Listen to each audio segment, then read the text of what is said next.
So, previously on, the name of this book is Secret by Pseudonymous Bosch. Dun dun dun!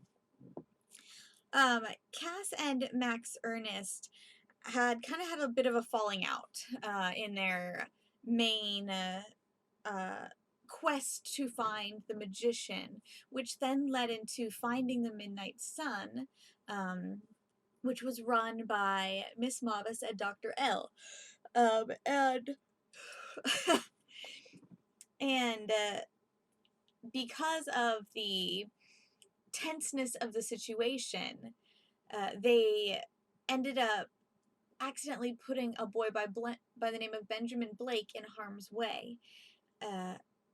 But before they could go through and find out how to get to the Midnight Sun, the Max Ernest's parents scheduled him for another doctor's appointment, and so he was not able to accompany Cass as she embarked on her adventure to save, on her more rescue to save Benjamin Blake.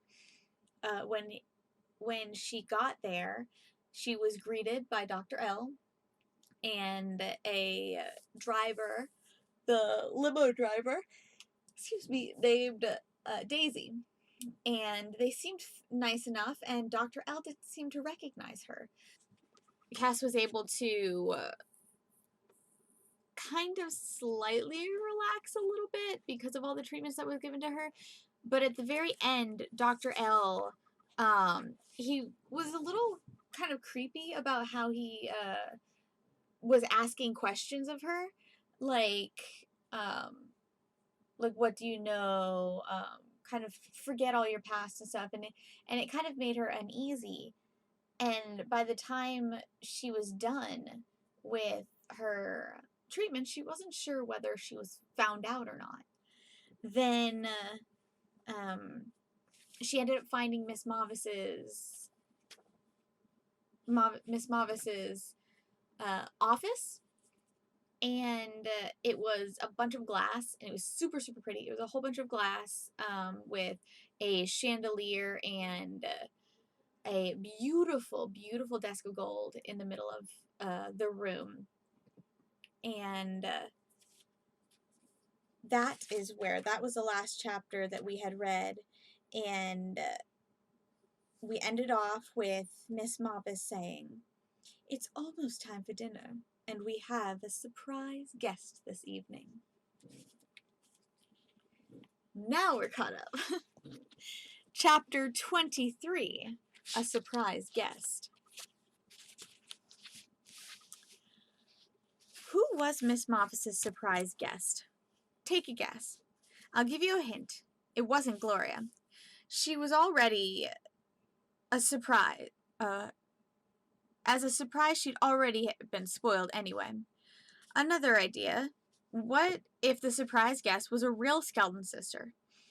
It's plausible enough after all. The Skeleton sisters had been to the Midnight Sun several times before. So Dr. L said. The complications that ensued would no doubt be very interesting. I can imagine it now. Miss Mavis saying to Cass, "Look who's here. It's your sister." Cass starting to say that she didn't have a sister, then remembering who she was supposed to be, the real Skeleton sister acting confused, asking what this was all about. Cass would have to think very fast to avoid being exposed as a fraud. She might claim that she was actually a half-sister of the Skeleton sisters, and that she was kept a secret from even them. Or she might claim that her sisters didn't even know her, or did know her, but that their sister had an accident and now suffered from amnesia. Perhaps Cass would be so successful in her ruse that she would convince the Skeleton sisters that they really were sisters. Now that would be something. Alas, Miss Mavis' surprise guest was not a Skeleton sister. It was someone far less surprising, at least if you'd been following the story. Less surprising, but more gratifying, I hope. An elaborate castle-shaped tent had been erected for dinner. It held 3 rooms altogether, and not until Cass followed Miss Marvis all the way into the 3rd room did she see the spiky-haired boy sitting on a cushion in the corner. Yes, you were right. The surprise guest was none other than Max Ernest, and Cass, for one, felt extremely grateful when she saw him. No longer angry at him, she was aware only now how lonely and scared she'd been since the partnership had ended. Had Miss Mavis not been standing nearby, Cass might have run and thrown her arms around her long-lost friend. Well, knowing Cass, she would not have thrown her arms around Max Ernest under any circumstances, but that was sort of how she felt. As it was, she was afraid even to say hello. She didn't want Miss Mavis to know she recognized him. Max Ernest also was uncharacteristically silent as Cass stepped onto the cushion next to his. He gave her one of those quick, intentionally fake smiles that look like they are made by fingers pulling on the sides of your mouth. He seemed nervous, but that was only to be expected, thought Cass. What was he doing there anyway? How did he get in? Suddenly, Cass panicked, raising in her stomach a little sickness. Surprised, Miss Skelton? Or should I say, Cassandra? Asked Miss Mavis. Who's Cassandra? Oh, don't be silly. Did you really think we should be so easily fooled? Said Miss Mavis cheerfully. I know, I should have said something when you called, but I didn't want to scare you off. I'm afraid we got off on the wrong foot the first time we met. Please, will you let me make it up to you now? Cass forced herself to nod. She could hardly sit up straight, she was so dizzy. Miss Mavis smiled in delight, if you could call it a smile. Her face barely moved, but she showed a little more of her,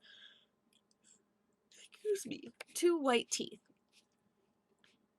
Thank you for the second chance. I so want us to be friends. Cass tried to smile back, but she couldn't. She was wondering whether she was going to puke. Good. Now I'm going to find the others, said Miss Mavis. I'm sure you two have a lot of catching up to do. She placed her hand on Max Ernest's head and ruffled his hair. Have you ever seen such a handsome young man? She asked, then leaned over and kissed Max Ernest on the forehead. I'll be back in a second, darling. I promise. She walked away, leaving a lipstick mark on his face and a look of total shock on Cass's. Before Cass could absorb the full awfulness of what she'd witnessed, Max Ernest started speaking in a rush. She'd never seen him so wound up. Don't worry, she's not my girlfriend or anything. It's just the way she is, all kissy and stuff. It's kind of embarrassing, but she's really nice once you get to know her. Seriously, I know you're going to like her. She's even nicer than Amber. Dr. L's pretty nice too. They say he's got a cure for my condition. They use an ancient method. Technically, it's a lobotomy, but it's the non-surgical. Instead of cutting open your head, they enter through your nose with a long straw, and since there's no feeling in your brain, it's practically painless. How about that? Afterwards, Miss Mavis is going to take me to Paris. That's where she's from. And I'm sure you could come too, if you asked her. She'll do anything I want. What do you think? Do you want to go to Paris? Cass stared at him, not blinking. She thought perhaps he'd been drugged, and she was having a hallucination. That would explain the nausea. Max Ernest looked at her expectantly. Well, aren't you going to say anything? Did they hypnotize you? Is that why you're acting like this? Cass asked, finally realizing that she was, alas, perfectly clear-headed. 'Cause I hope so. For your sake. What do you mean? Acting like what? Never mind, Cass sighed. How did you get here? I just made a reservation, just like you. You made a reservation? Cass repeated. And they just let you come? What did you tell them? Max Ernest squirmed in his seat. Well, nothing really, just a horrible thought struck Cass. Did you tell them about the notebook? I still have it. I haven't given it to them yet, said Max Ernest defensively. But it doesn't matter anyway.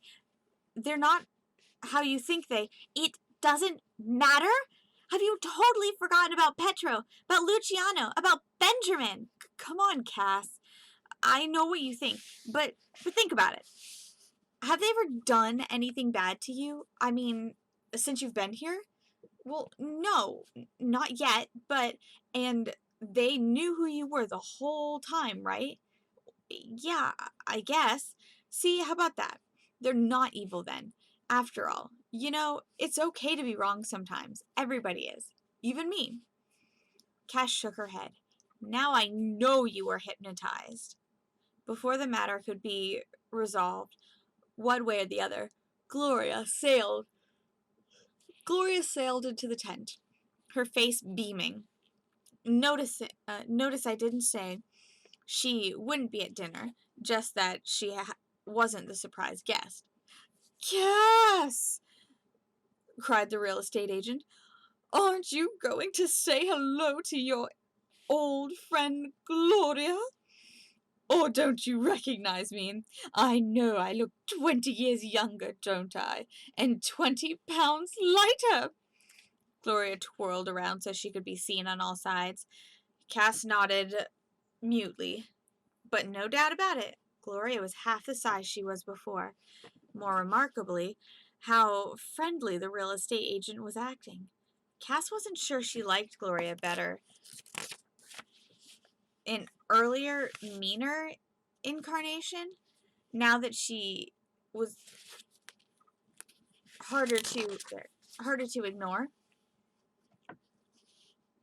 Isn't this place just too faboo? Gloria continued. True, the Egyptian theme might be a little exotic for some, but the setting, and as they say in my business, location, location, location, and the treatment heavenly.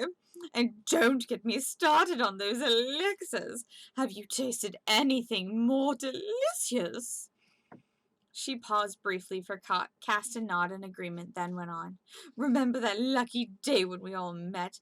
Well, Dr. L gave me this little itty-bitty one to drink afterwards, and I was hooked. I wanted more the very next day, and more, more, more. He said it was too early, but I would not take no for an answer. I followed him all the way to the spa to get it, and I'm glad I did. They work miracles here.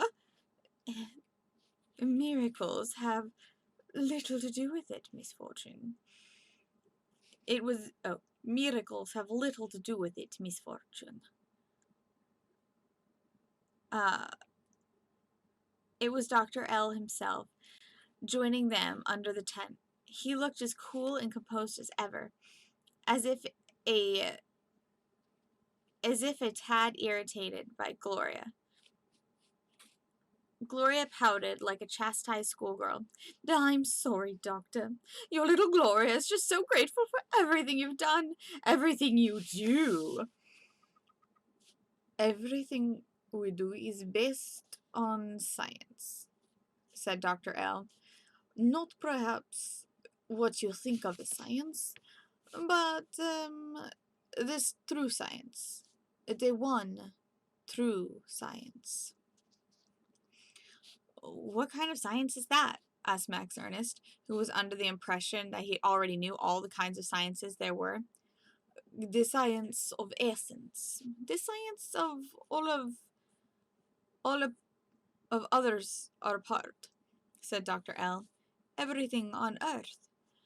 From the same essence. From the same essential substance. Once you find it, anything is possible. turning lead to gold, old to young, even turning frumpy real estate agents into beautiful women.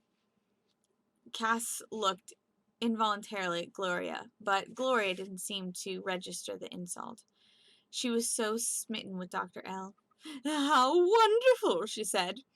"What's the science called? Is it Egyptian?" Miss Mavis, who had just re-entered the tent, cleared her throat. "I believe it's time for dinner.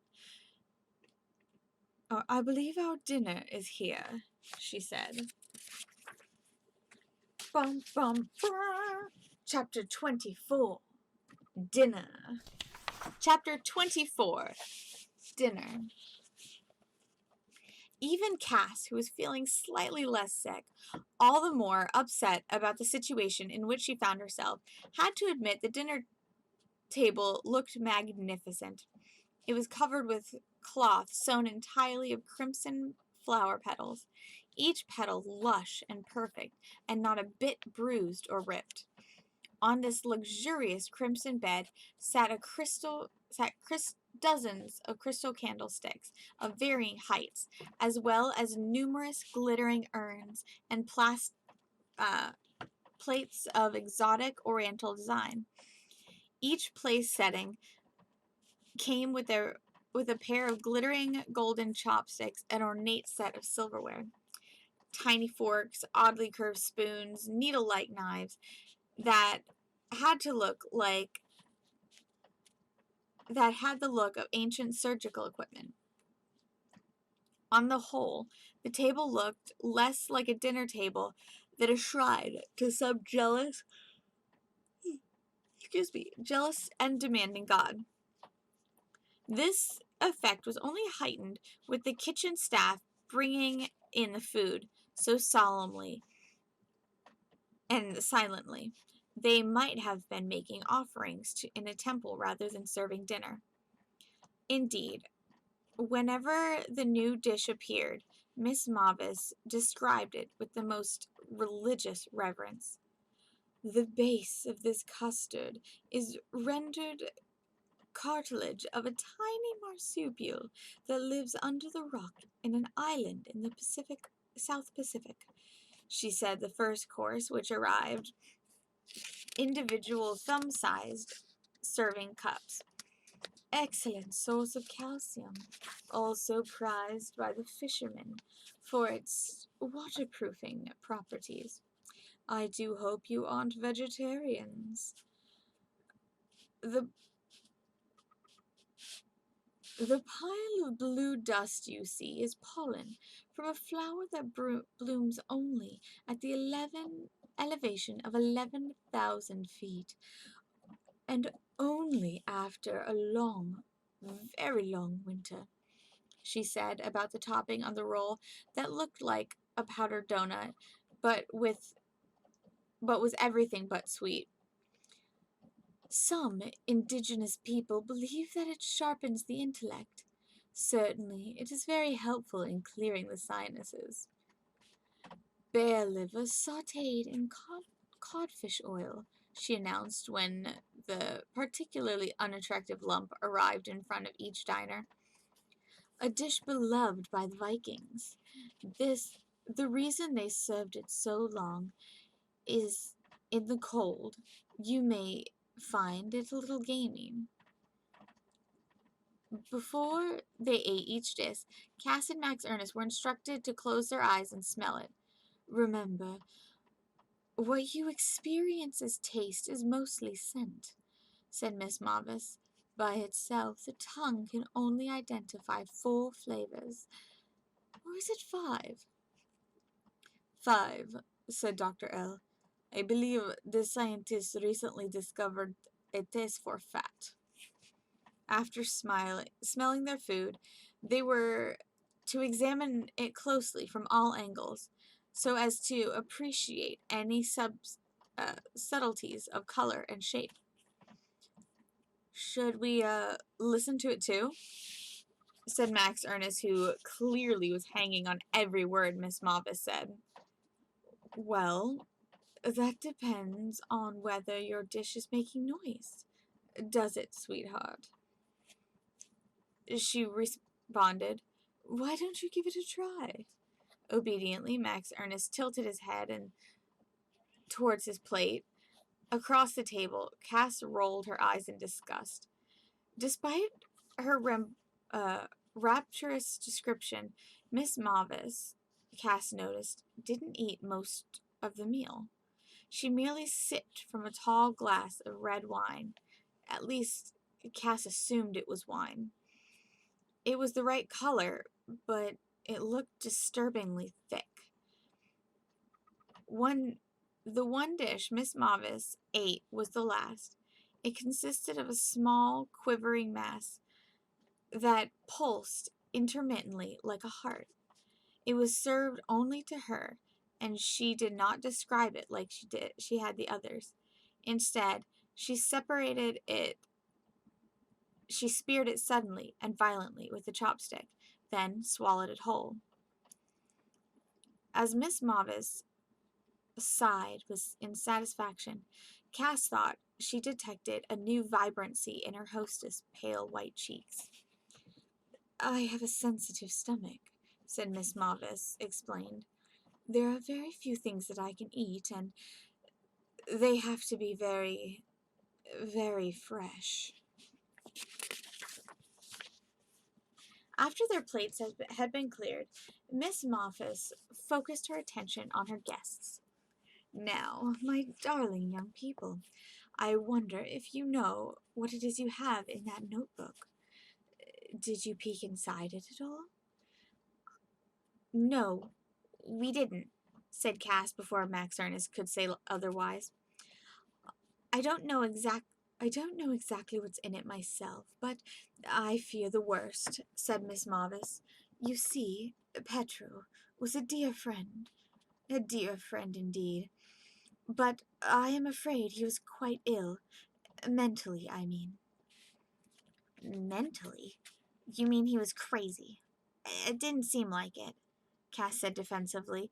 It felt somehow as if she was being personally insulted. Oh, so then you did read it. Cass reddened, not saying anything more. Your ears, dear. Think about my offer, Miss Mavis said in a sing-song tone. But yes, to answer your question, I'm sad to say he was totally delusional. He had this imaginary friend, a twin brother, whom he invented as a child. He made up this incredible story about his brother being snatched away from this circus where they were boys. At this, Cass and Max Ernest couldn't help glancing at each other. I see you're familiar with the story. Oh, that's what I was afraid of. It was very, very vivid for him, but most of his life he knew it was a fantasy. Only in his later years did he begin to really believe it. Are you quite well, Doctor? Asked Miss Mavis, addressing Dr. L., who had remained remarkably quiet ever since she brought up the notebook. His face looked tight, as though he might be choking on something, but he waved off her concern. I'm fine, he said, covering his mouth with a napkin. Well then, Miss Mavis continued, when I suggested to Pedro that his brother didn't exist outside of his imagination, he became violent. He actually accused me of being the one to steal his brother. If you can believe that. It didn't seem to occur to him that I was much too young to have been alive when he was a child. Miss Mavis chuckled and touched her forehead. Much too young, she repeated. Could that be true? Cass wondered. Was Max Ernest right about Miss Mavis? Had she indulged herself too hard? Should she judge her too harshly? Just because Miss Mavis was a bit chilly or strange? Or because Cass remembered this for some reason?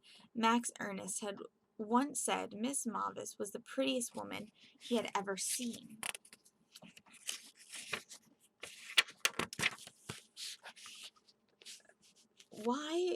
Was she jealous? Was that all this was all along? Then why do you behave? Then why do you want the notebook so badly? Cass asked, scrambling to climb out of the mental rabbit hole into which she was falling. If it's all made up. Because we don't want it to get into the wrong hands. Because we love Petro, and we want the world to remember him at his best, not as some crazy person. The more Cass thought about it, the surer she was that she wasn't sure of anything. She had no proof that the magician had written really happened. No proof that Miss Mavis was involved in Luciano's disappearance. No proof that even Miss Mavis was involved in Benjamin Blake's disappearance. For all Cass knew, Benjamin Blake was already at home, safe and sound. And there would be no reason at all for her to come to save him. In her agitation, Cass banged the table and accidentally knocked the wine glass out of Miss Mavis's hand. The glass flew into the air and spilled.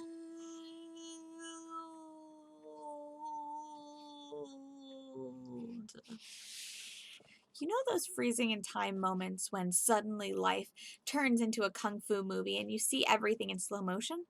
The glass was in the air for less than a second, but that second was long enough for Cass to think of 1,000 things and to realize why the sight of Miss Mavis's wine disturbed her earlier. 2 words. Monkey blood. Was it monkey blood? To be frank, I didn't know. Some rumors are just rumors. In any event, Cass was able to be greeted by the sight far more disturbing than a glass of blood. Here, let me put you back in the scene. Real time. The glass flew in the air and spilled. Wine, blood, elixir, who knows. I wouldn't delay it any longer. Out in an arc, splattering all over Miss Mavis's long, creamy white gloves. You clumsy girl! Fury passed in a blush over Miss Mavis's face as she yanked off her gloves. This was my favorite pair. I bought them in Paris at the flea market over 90 years ago. She stopped speaking, following her guest's eyes with her own. Gloria stifled a gasp. Everyone was staring at Miss Mavis's hand, ungloved for the first time. It was the hand of someone, of something else, with fingers so thin and frail you could almost snap them off, with nails so yellow you could crack them, and cracked they were claws, with skin so translucent you could see every bone, every ligament, every vein. This was the hand of an old woman, a very, very old woman. An older woman than Cass had ever seen. Chapter 25. Prisoners. Dun, dun, dun. So remember, guys, no matter what happens in this big, crazy world, keep them little goals to make them big dreams. Bye, guys.